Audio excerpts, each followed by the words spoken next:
Hello viewers, আশা করি আপনারা সবাই ভালো আছেন, সুন্দর সুস্থ আছেন।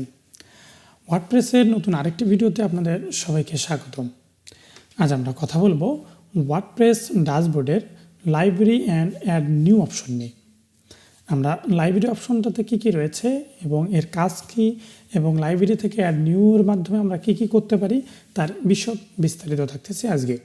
তো চলুন শুরু করি। আর শুরু করার আগে আপনারা যারা আমাদের চ্যানেলে নতুন তারা অবশ্যই আমাদের চ্যানেলটি সাবস্ক্রাইব করবেন এবং পাশের বেল আইকনটি বাজিয়ে দেবেন সবার আগে নতুন ভিডিওর নোটিফিকেশন পেতে।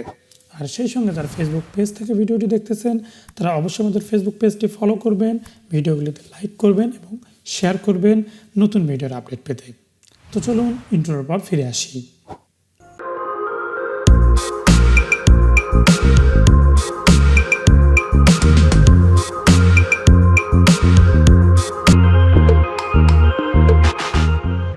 তো ভিউয়ার্স, আপনারা আপনাদের লোকাল হোস্ট /LAN/WP এবং WP অ্যাডমিন থেকে আপনাদের ওয়ার্ডপ্রেসে লগ ইন করে নেবেন। লগ ইন করে নেওয়ার পর এখান থেকে মিডিয়া অপশনটিতে আসবেন।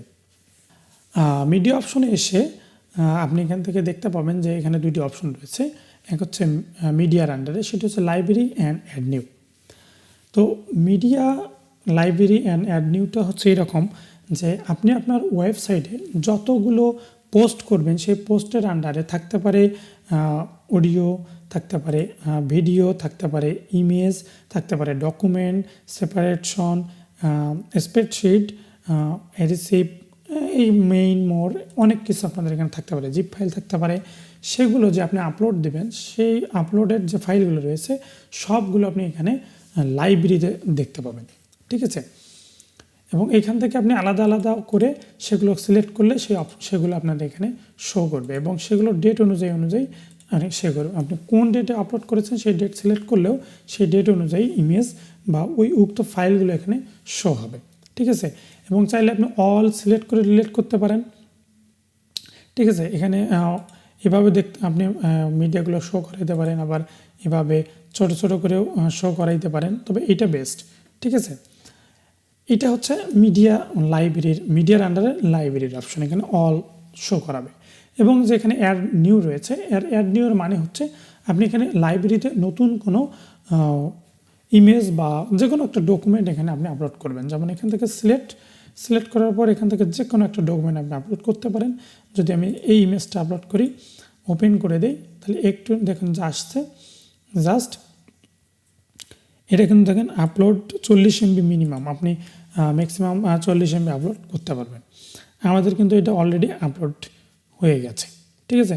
আমরা যদি লাইব্রেরিতে যাই তাহলে দেখব যে এখানে আপলোড কমপ্লিটেড। তো এইটা হচ্ছে মিডিয়ার আন্ডারে লাইব্রেরি অ্যান্ড অ্যাড নিউ এর কাজ। আশা করি আপনারা সুন্দরভাবে বুঝেছেন এবং আমি আপনাদেরকে বোঝাতে পেরেছি। তারপরে যদি আপনারা বুঝতে না পারেন, কোথাও সমস্যা থেকে থাকে, তাহলে অবশ্যই আমাদের ভিডিও নিচে কমেন্ট করবেন। আমরা খুব দ্রুতই আপনাদের সমস্যাটির সমাধান করার চেষ্টা করব। আর সেই সঙ্গে যারা আমাদের চ্যানেলের ভিডিওগুলো নতুন দেখতেছেন তারা অবশ্যই আমাদের চ্যানেলটি সাবস্ক্রাইব করবেন এবং পাশের বেল আইকনটি বাজিয়ে দেবেন নতুন ভিডিওগুলোর নোটিফিকেশন পেতে। আর যারা দেখতেছেন আমাদের ভিউয়ার্স রয়েছেন তাদেরকে অসংখ্য ধন্যবাদ আমাদের সঙ্গে থাকার জন্য এবং সাপোর্ট দেওয়ার জন্য। তো আমরা স্টেপ বাই স্টেপ ওয়ার্ডপ্রেসের সকল ভিডিও নিয়ে আসতেছি এবং আপনারা আরও কী বিষয়ের উপর ভিডিও চান সেগুলো আমাদেরকে জানাতে পারেন। আমরা সেই বিষয়ের উপর ভিডিও আপলোড করার চেষ্টা করব।